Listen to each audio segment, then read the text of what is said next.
Bonjour à tous, ici Astalis et on se retrouve dans cette 7e vidéo consacrée à la résolution des cubes à 8 axes. L'objectif de cette 7e vidéo, c'est de vous montrer comment résoudre facilement un Scube Diamond. Pour résoudre le Scube Diamond, vous devrez de préférence déjà être capable de résoudre le Scube standard. Alors comme vous le constatez, ce n'est pas un cube que j'ai dans les mains, mais bien un octaèdre, puisqu'il compte 8 côtés. Mais s'il s'appelle Scube Diamond, ce n'est pas par hasard, c'est précisément parce qu'il est le dérivé proche du Scube standard, dont j'ai déjà traité la résolution dans une vidéo précédente. Dans le cas particulier du Scube, on avait vu que les coins, ces pièces à 3 couleurs, étaient en pratique les axes de rotation du cube. Et on avait un deuxième type de pièces, ces pièces carrées, qui constituaient les centres des 6 faces du Scube. Si je reprends le Scube Diamond et que j'essaye d'en tourner une partie, comme ceci, je constate que cette partie pivote autour de cette pièce qui va donc reprendre le rôle d'un coin sur le Scube standard. Donc un coin du Scube Diamond sera une pièce triangulaire à une seule facette colorée comme celle-ci. On va trouver également un deuxième type de pièce sur le Scube Diamond, comme cette pièce qui va présenter 4 facettes colorées et qui sera donc l'équivalent d'un centre sur le Scube standard. Finalement, si on compare les deux architectures, tout se passe comme si on était parti d'un Scube standard dont on aurait taillé les coins comme ceci et dont on aurait remplacé chaque centre carré et plat par une pyramide à 4 pentes. Pour résoudre le Scube Diamond, je vais finalement devoir le tenir dans mes mains de la même manière que je tiendrais un Scube standard. Donc, si je le dispose de cette manière, je me retrouve avec un centre entouré de 4 coins qui sont en correspondance de couleur avec lui. Exactement ce que j'ai sur un Scube quand je le tiens de cette manière. Sachant que le Scube Diamond est un octaèdre, on va donc trouver 2 couleurs supplémentaires par rapport à ce qu'on connaît sur un cube standard. Ici, les 2 couleurs seront le violet et le gris sur la face opposée. Mais on verra également que la disposition de ces 8 couleurs n'aura pas une grande influence sur la résolution du Scube Diamond. Si je reviens brièvement sur la méthode de résolution que j'avais utilisée sur un Scube standard, j'avais d'abord résolu une face que j'avais placée en position inférieure avant de venir placer les centres des 4 faces latérales du cube, ce qui avait en parallèle placé le 5e, le centre de la face supérieure. Et j'avais terminé cette résolution en orientant les 4 coins supérieurs. Dans le cas du Scube Diamond, on aura un début de résolution exactement identique et pour la fin, ce sera une simple variante. Première étape de la résolution d'un Scube Diamond, on va choisir un centre, peu importe lequel, par exemple celui-ci, et on va venir placer autour de lui 4 coins, les 4 coins qui sont en correspondance de couleur avec chacune de ces facettes. Si je commence par exemple par cette facette verte du centre, je vais chercher à amener ici un coin vert en tournant cette partie du Scube Diamond. Voilà, j'ai obtenu ici une correspondance de couleurs et je vais faire exactement la même chose de l'autre côté. Cette fois-ci, je cherche à placer un coin rouge. Donc, j'essaye de trouver ma pièce et je m'aperçois qu'aucune des 4 n'est ce coin rouge que je cherche. Et en fait, le coin rouge, je le trouve ici, donc je vais devoir le remonter à cette place. Je peux par exemple procéder comme ceci. Une fois qu'il est de ce côté, il me suffit de le remonter à cette place. Une fois que j'ai placé mes 4 coins, je me retrouve donc dans cette configuration où on a bien correspondance de couleurs avec les 4 facettes de ce centre. Dans le cas du Diamond Scube, on verra qu'on n'a pas à se soucier de l'orientation de ces coins du fait de leur forme symétrique et de leur couleur unique. Sur le Scube, on avait dû se préoccuper de ce problème, puisque là on avait 3 couleurs par coin, et on devait donc faire correspondre une de ces 3 facettes avec celle du centre sur la première face résolue.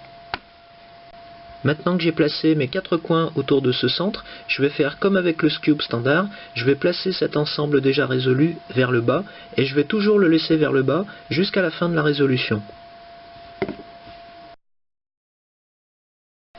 Sur le Scube standard, à ce stade de la résolution, lorsque la face inférieure est déjà résolue, on regarde la couleur du centre de la face supérieure, ici rouge, et on cherche une face latérale qui présente deux coins inférieurs qui ont cette même couleur.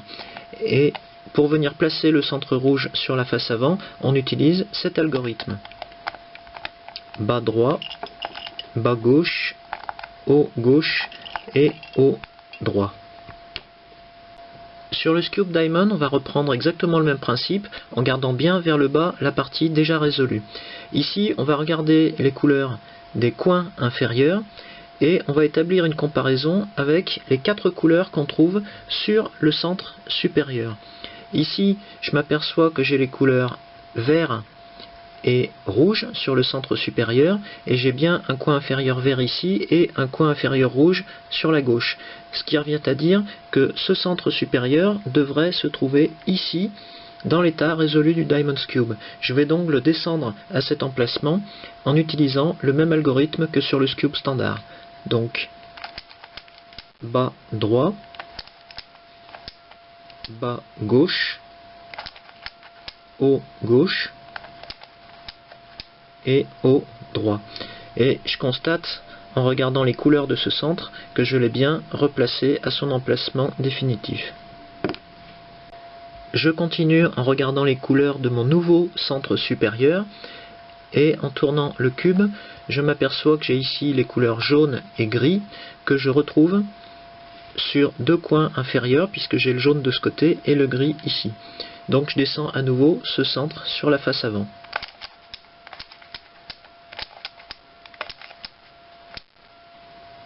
Alors ici on constate qu'on a bien replacé ce centre au bon endroit, mais son orientation n'est pas la bonne puisque je vois que sa facette jaune se trouve ici, alors que le coin jaune est de ce côté. Dans un premier temps, on ne va pas se préoccuper de cette orientation, on va simplement chercher à placer les centres par couleur. En continuant à permuter mes centres suivant le même principe, je pourrais quelquefois rencontrer ce type de situation. J'ai ici un centre supérieur qui présente les couleurs jaune, orange, bleu et gris, mais lorsque je regarde les coins inférieurs du Diamond Cube, je remarque que je ne trouve jamais deux des 4 couleurs du centre supérieur, ce qui revient à dire que ce centre supérieur est déjà à sa place, et pourtant, lorsque je regarde, j'ai encore des centres qui sont mal placés sur les côtés du Diamond Cube. Cela correspond exactement à cette situation sur le Cube standard. J'ai ici un centre jaune qui est bien placé, puisqu'il est à l'opposé du centre blanc, qui est plutôt gris sur mon exemplaire. Mais en tournant le cube, je m'aperçois que si ce centre bleu est bien placé, il me reste des centres latéraux qui sont encore mal placés. Dans ce cas de figure, on avait vu que sur le Cube standard, je permutais ce centre jaune avec l'un des centres latéraux mal placés, ici le centre vert, en procédant toujours avec le même algorithme, comme ceci. Et ensuite, on pouvait enchaîner la résolution en repartant de la couleur du nouveau centre supérieur, ici vert, et en cherchant la face qui présente deux coins inférieurs verts. Sur le Diamond Cube, je vais procéder de la même manière. J'ai ici un centre latéral mal placé d'après ces couleurs et je vais permuter sa position avec le centre supérieur.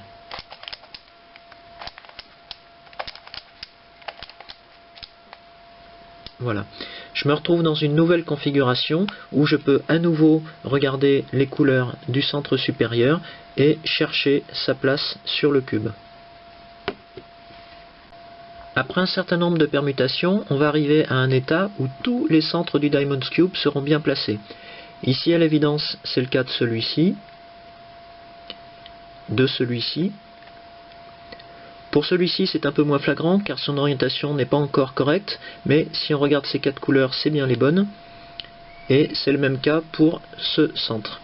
Et on vérifie au passage que le centre supérieur est également bien placé. Pour terminer la résolution, on va donc devoir régler le problème d'orientation de ces derniers centres. Pour ça, je vais placer l'un des centres latéraux mal orientés face à moi, et je vais appliquer non pas une fois, mais 2 fois l'algorithme qu'on a déjà vu. Une première fois, et une deuxième fois. On constate qu'on a rétabli l'orientation de ce centre latéral, même si on a changé les orientations d'autres centres sur le Diamond's Cube. Mais on va continuer ainsi en passant à d'autres centres encore mal orientés. Au bout d'un certain nombre de rotations et de réorientations de ces centres latéraux, on va arriver à une configuration bien précise. C'est celle où il reste deux centres latéraux encore mal orientés, et ces deux centres doivent être placés à 180 degrés l'un de l'autre, à l'opposé. Et à partir de cette configuration, on va placer devant soi l'un des deux centres latéraux mal orientés, et on va à nouveau effectuer deux fois l'algorithme.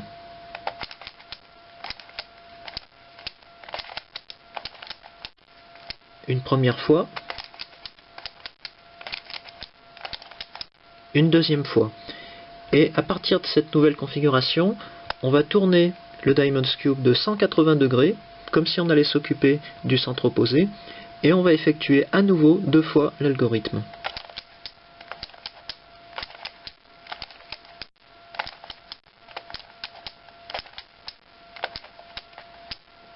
Et au terme de cette dernière rotation, on constate qu'on a bien résolu le Diamond's Cube.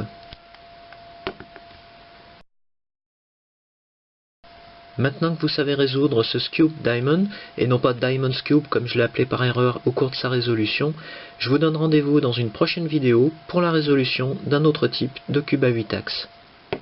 A bientôt!